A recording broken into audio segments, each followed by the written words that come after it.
Hello, everyone. It's Helen McConnell here from helenmcconnell.com, and it's time for our courage card tapping for this week.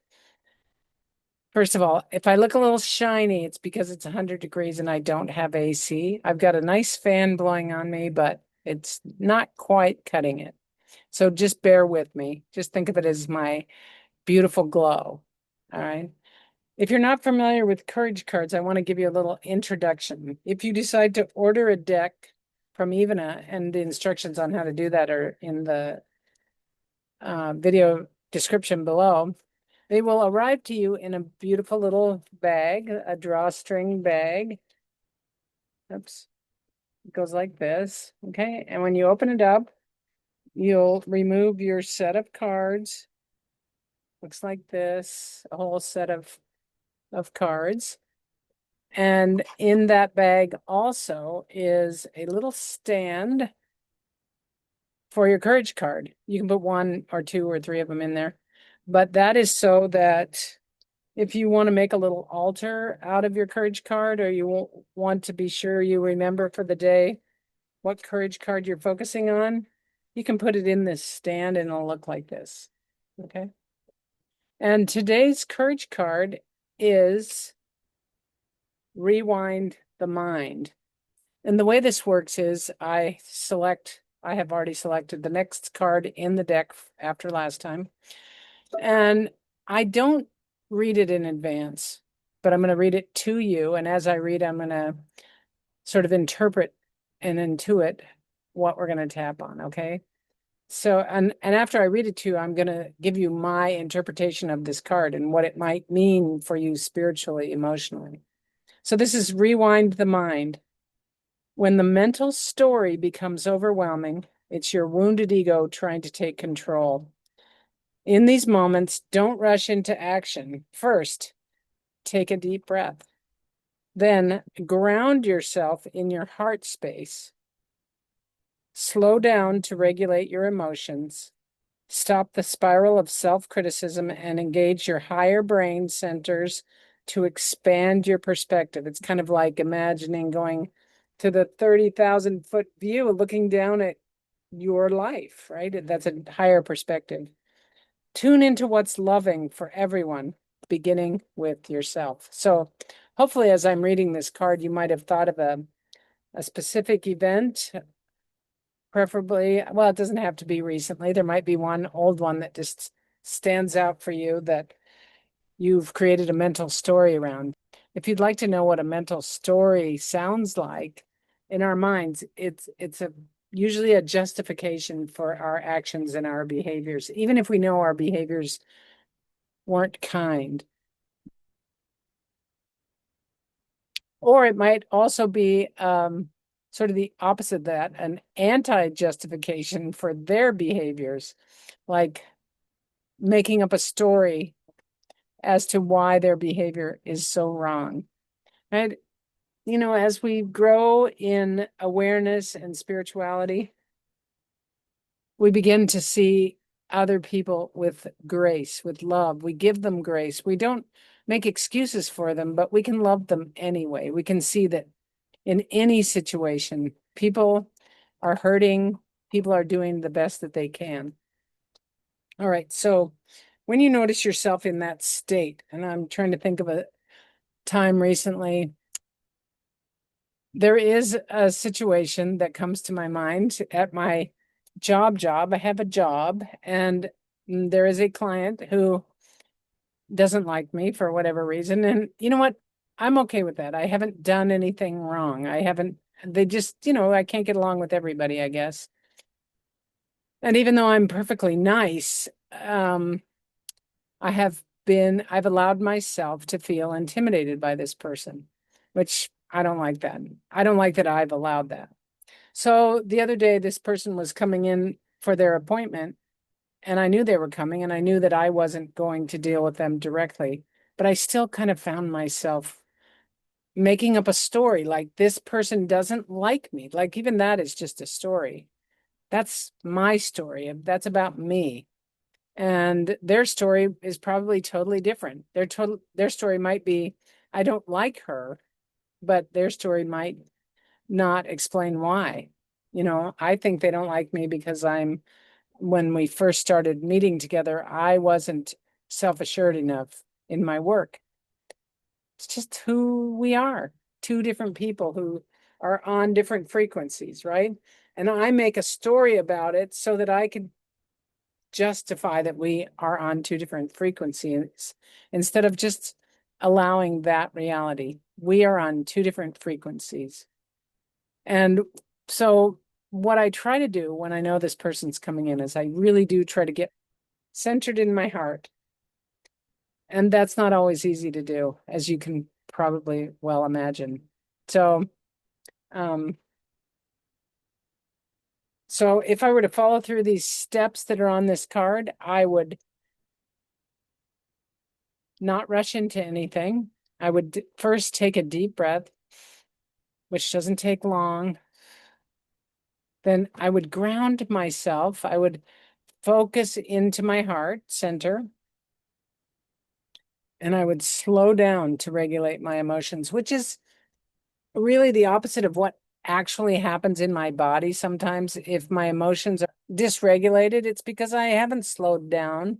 I've allowed my emotions to take control. And that's an old pattern from my childhood. Now, I have overcome a lot of those, but they still happen.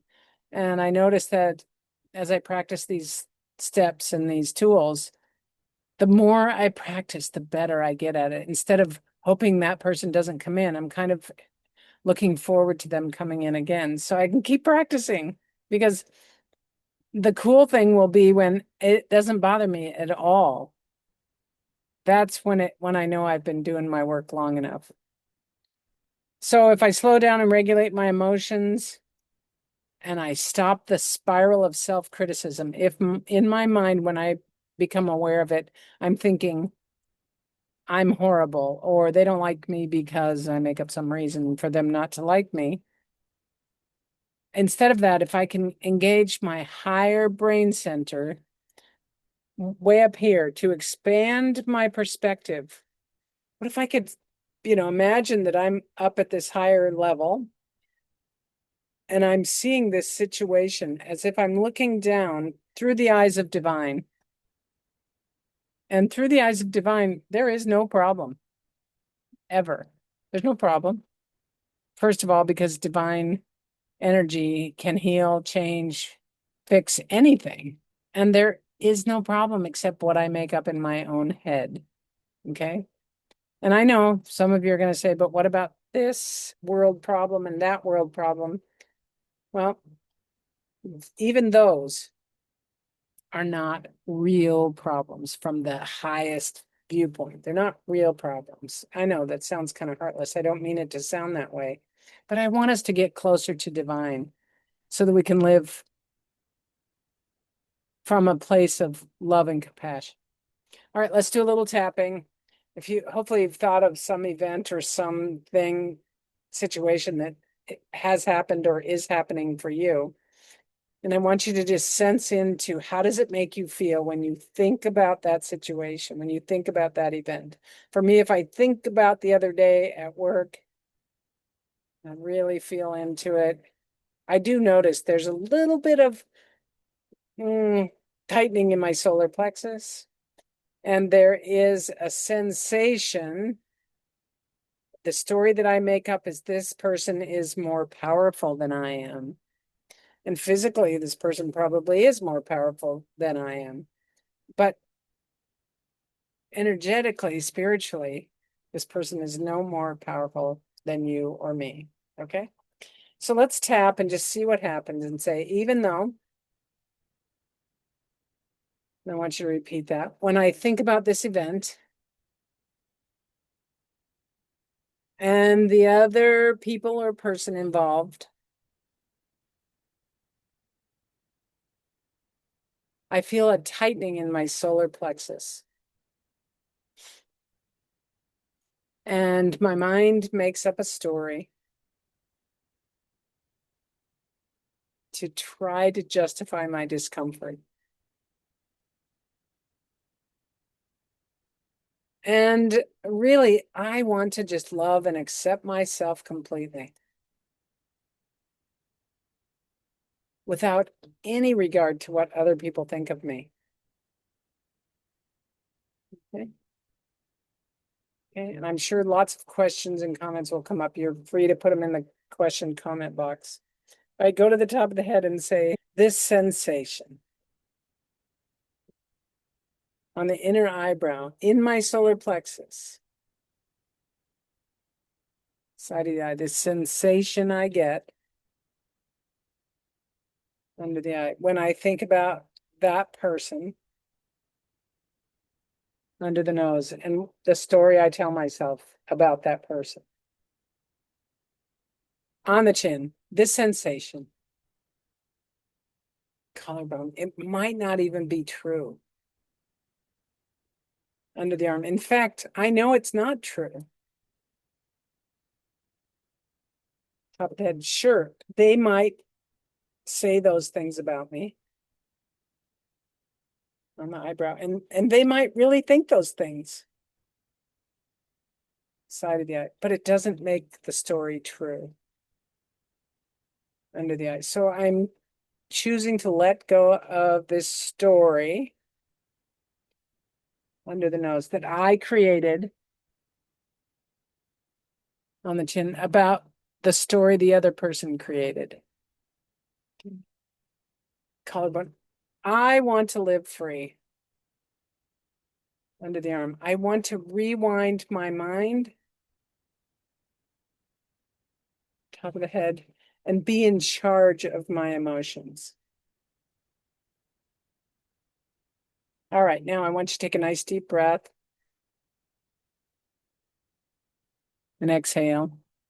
And just notice what you noticed. I always say, like, think about or be aware of what you noticed while you were tapping. And you might have noticed nothing, and that's okay. But I would encourage you to do that same tapping again.